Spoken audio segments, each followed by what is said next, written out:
It was one of those evenings that didn't feel like they belonged to her.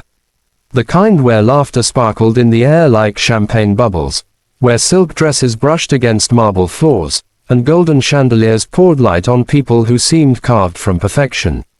Aisha stood by the corner of the grand ballroom, her hands clasped tightly, her eyes darting between tables filled with people who looked like they had never worried about rent, hunger, or torn shoes.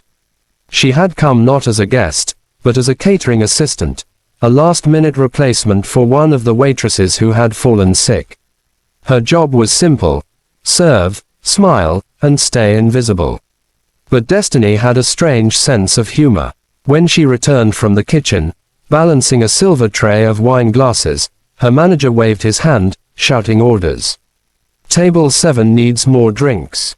Quickly," he barked. The music was loud, and Aisha barely heard him. The problem was, she didn't know which table was table 7. All tables were numbered, but the cards had been rearranged after someone decided to redecorate. She looked around, scanning faces, and her gaze landed on a long table near the center of the room, elegant, well-lit, occupied by people who seemed to radiate power. That must be table 7, she thought nervously. With her heart beating faster, she walked toward it, clutching the tray like a lifeline. The laughter at that table was louder, deeper. Expensive perfume lingered in the air, and every movement felt rehearsed, people sipping wine and whispering into each other's ears. She approached quietly, and when one of the men gestured toward an empty seat, she thought he was calling her over to pour his drink. Instead, the chair pulled back. Aisha froze. The man smiled politely. "You can sit," he said, clearly mistaking her for someone else. His tone wasn't unkind, just confident, the kind of voice that expected obedience. She hesitated, her mouth opening to explain, but her manager's voice echoed behind her, "Keep moving, Aisha. Don't just stand there." Panicked and unsure what to do, she sat. Her tray trembled slightly as she placed it down. The conversation around her resumed, and before she could find words to correct the mistake, a waiter in uniform appeared and refilled her glass with sparkling water. The irony made her throat tighten. She wasn't supposed to drink or sit. She was supposed to serve. She tried to stand, but the man next to her turned and smiled again. He was older than the others, calm, self-assured, his dark suit tailored perfectly. His eyes, a sharp shade of gray, met hers briefly. "You look nervous," he said. "First time at one of these dinners." Her lips parted, but no sound came out. He chuckled softly. "Don't worry, I felt the same my first time." Around the table, elegant women and men were engaged in deep conversations about business, stocks, travel. She sat silently, her palms sweating, praying that no one would notice her. But they did. One of the women leaned in, her diamonds flashing. "And where do you work, dear?" she asked, a note of curiosity, or mockery, in her voice. Aisha swallowed. She works in design." The man beside her interrupted smoothly before she could embarrass herself. "A quiet one, isn't she?" The table laughed politely. Aisha stared at him in disbelief, her heart hammering. He had covered for her without even knowing her. She nodded awkwardly, unsure whether to thank him or explain. But something about his calm expression stopped her. He didn't look like he was mocking her. His gaze was kind, measured, almost protective. Moments passed like hours. She watched the clinking of glasses, the way people smiled without meaning it, the hidden rivalry in every compliment. She realized she didn't belong here, not even close. But for the first time, she was seeing the world she had always dreamed about, not from a distance, but from the inside. Then, she heard the whisper. "That girl," someone murmured, "who is she? I haven't seen her at any of the firm's events." Another voice, sharper, "Her dress isn't even couture. Is she a guest?" The laughter grew softer, uncomfortable. Aisha felt her stomach drop. Her secret was seconds from unraveling. She wanted to vanish. She began to rise quietly, her chair scraping slightly against the marble floor. But before she could speak, The gray-eyed man placed his hand lightly on the table and said a single word. Stay. It wasn't loud. It wasn't commanding. But it silenced everyone. She froze, her breath caught in her chest. His eyes met hers again. Calm, steady, unshaken by the murmurs. There was something in his expression that told her not to be afraid. She's with me, he added simply. Those 3 words changed the air around them. Instantly, the whispers died down, replaced by awkward smiles. The others resumed their conversations as if nothing had happened, though curiosity still flickered in their eyes. Aisha didn't dare move. She stared at him, confused and grateful, not understanding why he had defended her. He turned back to his glass, his expression unreadable. For the rest of the dinner, she barely spoke. She only listened. To the laughter, to the meaningless words about profit margins and luxury trips, while silently wondering who he was. When the dinner ended, the guests began to leave, shaking hands and exchanging air kisses. Aisha stood quickly, clutching her tray, ready to disappear back into the kitchen before anyone could call her out. But as she turned, she heard his voice again.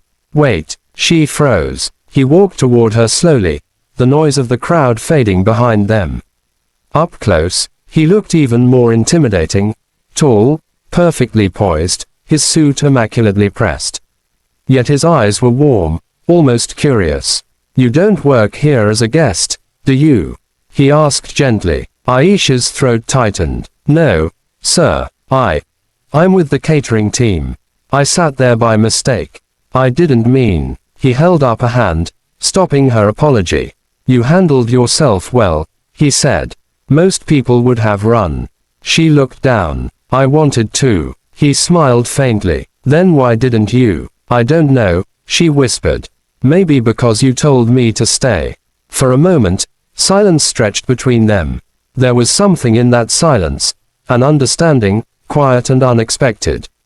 He extended his hand. I'm Daniel, he said. Daniel Carter. Her eyes widened slightly. She had heard that name before. The CEO of Carter Industries, the host of tonight's event, one of the most influential men in the city. She swallowed hard, unsure whether to shake his hand or bow. Thank you, she managed to say. He nodded, his gaze thoughtful. You have courage, Aisha. Don't lose that. Her heart skipped. He had asked her name, or perhaps one of the other staff told him. Either way, he spoke it gently, as if he respected it. No one had ever said her name like that in this kind of place, with respect, not pity. Before she could respond, the event manager came rushing up, face pale. Mr. Carter, I'm so sorry about the mix-up. She wasn't supposed to. Daniel raised a hand calmly. It's fine. No harm done. The manager blinked. But sir, she sat at the CEO's table. I know, Daniel interrupted, his voice calm but final. And I said it's fine. The man stammered an apology and backed away quickly. Aisha stood frozen, unsure whether to thank him again or run before she caused more trouble. Daniel looked at her once more. Do you study? He asked suddenly. She hesitated. Not anymore. I had to leave college. My father got sick, and someone had to work. His gaze softened. What did you study? Architecture, she said quietly. But that feels like another life. Maybe not, he murmured. Sometimes life circles back to where it should have been. She looked at him, puzzled. He reached into his pocket and handed her a small card. Simple, white, embossed with his company's logo. If you ever decide to finish what you started, he said, call this number. Her fingers trembled as she took the card. I can't. I don't have the qualifications. You have potential, he said softly. And that's rarer than qualifications. With that, he gave her a polite nod and walked away, leaving her standing among empty tables and half-finished glasses, her mind spinning. That night, when she returned to her small rented room at the edge of the city, she placed the card on her table and just stared at it. It gleamed faintly in the dim light, like a promise, or a test. Days passed, and she went back to her routine. Long shifts, heavy trays, late buses, sleepless nights. But every time she looked at that card, she remembered his words, stay.